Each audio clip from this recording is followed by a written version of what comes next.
Decoding Rumi's Masnavi by Pirjan. Part 1. Old Harper. The present story is one of the main and tender stories of Masnavi, with ethical points and issues related to death. The story has several symbols. Umar is one of the great companions of the Prophet of Islam, and has been very strict in enforcing the Sharia law. He is a symbol of what exists in all of us, representing bigotry on beliefs. Unlike Umar, who ruled the land of Islam, the old harper is a sinful layman with a low social status, and the graveyard symbolizes death. The ethics of this story, which Rumi emphasizes, relate to the characteristics of bigotry and truth within us. It has nothing to do with Islam and religion and exists in our everyday lives. Someone may have prejudice to the law, money, or family, and consider it a priority. So this Umar and this old harper exist within us. One has to look at the function and the content of the story and not get caught up in the inner bigotry. The story of the old harper who in the time of Umar, may God be well pleased with him, on a day when he was starving played the harp for God's sake in the graveyard. Hast thou heard that in the time of Umar there was a harper, a fine and glorious minstrel? The nightingale would be made beside herself by his voice. By his beautiful voice, one rapture would be turned into 100. His breath was an ornament to assembly and congregation, and at his song the dead would arise. The summary of what we have previously said about the mind and the self must be restated here to determine what is meant by the old harper. Whenever we study and observe an object, whether it be features and attributes or colors and faces, there is always an observer within us who sees something inside with the name of observee. Agility, laziness, individuality, and the like are the constructions that this observer makes and begins to observe. But we may suppose that there is an observee independent of the observer. This observer does not pay attention to a particular image. Instead, there are countless different images within it, and for a variety of reasons, it chooses to observe them. The mind is capable of producing an image and then observing it. We tend to separate the observer and the observee. Yet, they are both the same entity. The observer is a byproduct of family and social upbringing, as well as genetics, trying to remove some of the images it dislikes and develop others it likes. Many of these images belong to the past or the future and do not exist in the real world. We have accepted these observers because some of these images are embedded in us, and we identify ourselves as those images. The self within us evades some of such imagery as sad memories and struggles within us, highlighting some happy memories. In fact, the I within us is nothing more than a handful of imagery and imagination. The mind and soul by themselves, and without these images and centralization, are the most beautiful things associated with our principle of divinity. From the time we are born until we die, the mind has been with us and is in control of the body. The mind or brain is what informs us about the physical pains of the body. Memory. The memory of the mind is very important to human beings and enables us to learn from past mistakes. For example, if we fall into a well once, this memory will prevent us from repeating the event. The training of the mind is useful for easier living. However, the scope of the mind is so far and not meant to become a judge. The human being is nothing but some images. If the same thing is considered as a virtue in one society and a vice in the other, it can be inferred that their members have a different image and perception of the same thing. The observing mind was meant to guide us in the outside world, but it has become a censor, an experimenter, and a judge. Human problems stem from the fact that our minds control our desires and our lives, deciding what must be liked and what disliked, while its very existence is not real. The function and ability of the mind are meant to help identify body pains and facilitate external life. but it has become a judge and a controller. This is a disease and disorder, and we cannot have any real-life realization until it exists, for even our outer lives are not real.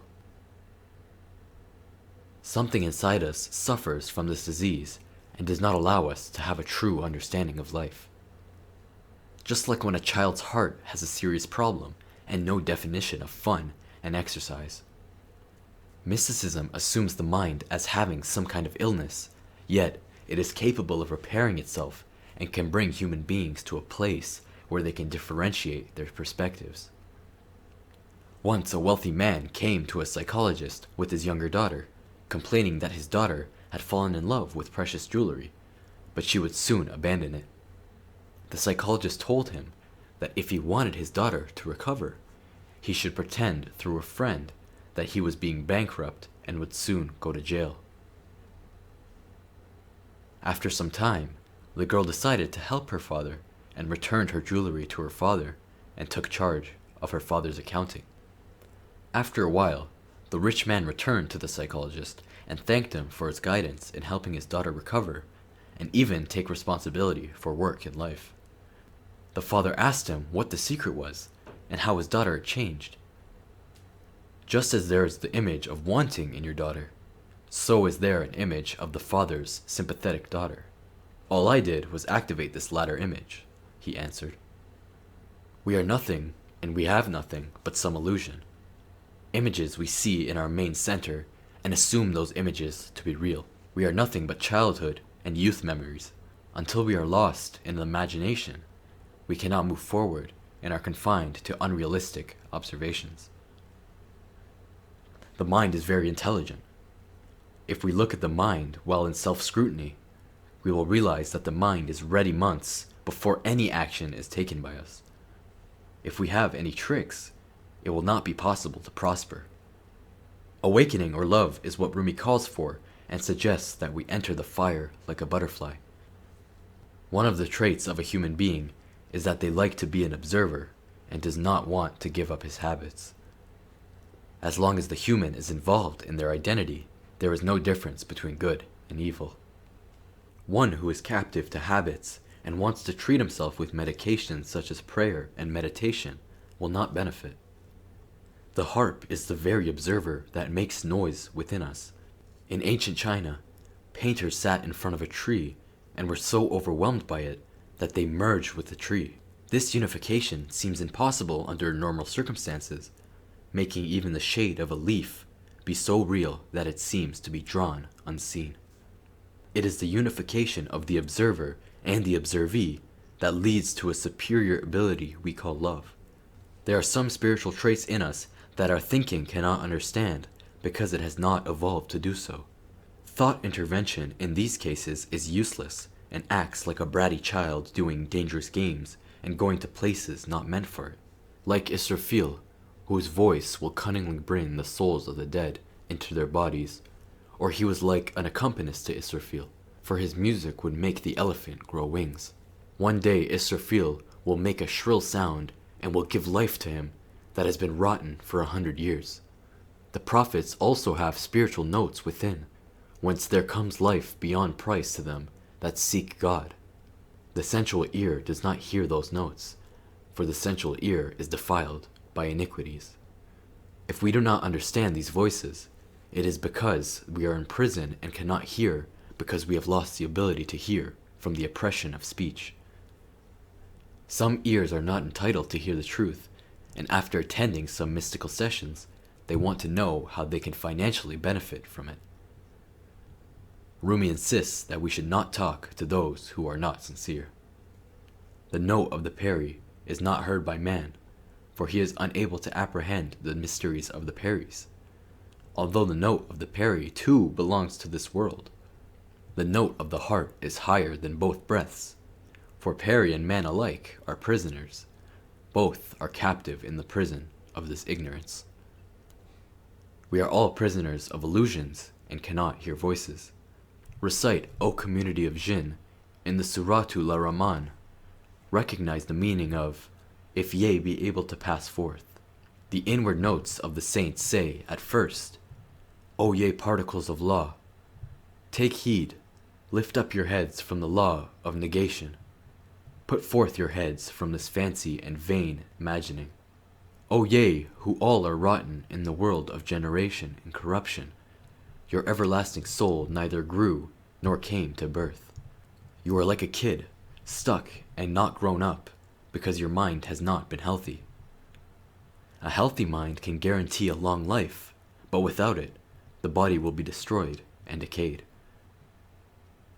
We have a lot of problems when caught by images. However, we get rid of them. For instance, the relationship with our children will no longer be that of ownership. If I tell even a tittle of those notes, the souls will lift up their heads from the tombs. Put thine ear close, for that is not far off, but 'tis not permitted to convey it to thee. Hark, for the saints are the Israfils of the present time. From them to the dead comes life and freshness. At their voice, the dead souls in the body's grave start up in their winding sheets. He says, this voice is separate from voices. To quicken the dead is the work of the voice of God. We died and were entirely decayed. The call of God came, we all arose. The call of God, veiled or unveiled, bestows that which he bestowed on Mary from his bosom. O ye who are rotten with death, underneath the skin, return from non-existence at the voice of the friend. Absolutely, indeed, that voice is from the King, though it be from the larynx of God's servant. Our existential truth has disappeared beneath these voices, pointing to the story of Muawiyah and Satan, who knows the divine voice within the human, and when they get rid of the prison, the human becomes the very God. He has said to them, I am thy tongue and eye, I am thy senses and I am thy good pleasure, and thy go, for thou art. By me he hears, and by me he sees. Thou art the divine consciousness itself. What is the occasion of saying, thou art the possessor of the divine consciousness? Since thou hast become, through bewilderment, he that belongs to God. I am thine, for God shall belong to him. Sometimes I say to thee, 'tis thou, sometimes 'tis I. Whatever I say, I am the sun illuminating. There is a hadith suggesting that whoever lives for God becomes God, and God hears through their ears, sees through their eyes, and understands through their senses. Our mental illness has led us to lack divine growth. If fully understood, Masnavi equals truth. When our mind reaches a state where it senses that changes are being made and consciousness is created, it begins to create obstacles before we can recognize it. It makes humans sensitive to certain things and touches on human weaknesses. Example, one's children, money, and knowledge. That is why it fears the collapse of the prison of thought and resists. In ancient Greece, life was also considered an illusion and an ego as a hallucination. Rumi's art is that he considers the prison of thought as an illusion too, and suggests that human beings should expand it to break free. He warns that it is better to get out of the prison before death and the end of life. So being divine is realized by living for God. But sometimes there is a God beyond that, and sometimes God is the same as the human. In any case, there is no difference between this human and that God, because there is an eternal connection. Wheresoever I shine forth from the lamp niche of a breath, there the difficulties of a whole world are resolved. The darkness which the earthly sun did not remove, through my breath that darkness becomes like bright morning. To an atom he in his own person showed the divine names. To the rest he was revealing the names by means of Adam. The human is supposed to give others, and the universe is supposed to take the secrets from the human. All the secrets are given to the human, and everything is inside them. Do thou receive his light either from Adam or from himself. Take the wine either from the jar or from the gourd. For this gourd is very closely connected with the jar. The blessed gourd is not rejoiced by the same causes as thou art. Mustafa said, "Happy he that has seen me, and he that looks at him that saw my face." There is a hadith from the Prophet of Islam as saying, "If my face is seen in one's dreams, one must be certain that it is my face." The human reaches a place to which the imagination has no way, because it is connected to the divine sea. When a lamp has derived its light from a candle, everyone that sees it certainly sees the candle. The body carries the lamp of abandoned self, but its light differs, and some abilities are created within it, which are nothing but fantasies today. If transmission of the light occurs in this way till 100 lamps, the seeing of the last lamp becomes a meeting with the original light. Either behold the light of God from the lamp of the last, or behold his light from the candle of those who have gone before. So, it does not matter whether you receive it directly from God or someone else. When we are released from the self, our observations will be equal to God. One should not trap oneself by labels and individuals, because the mind has the ability to change these labels and take advantage of our weaknesses against us. The mind is very intelligent and does not give up easily. Lastly, it should be said that understanding the words of the Masnavi means the collapse of the mind, on the condition that this understanding is really made from within. Many years of effort and experience are just stacking images and will not contribute to human evolution and movement. There is no final prescription for humanity to come to truth.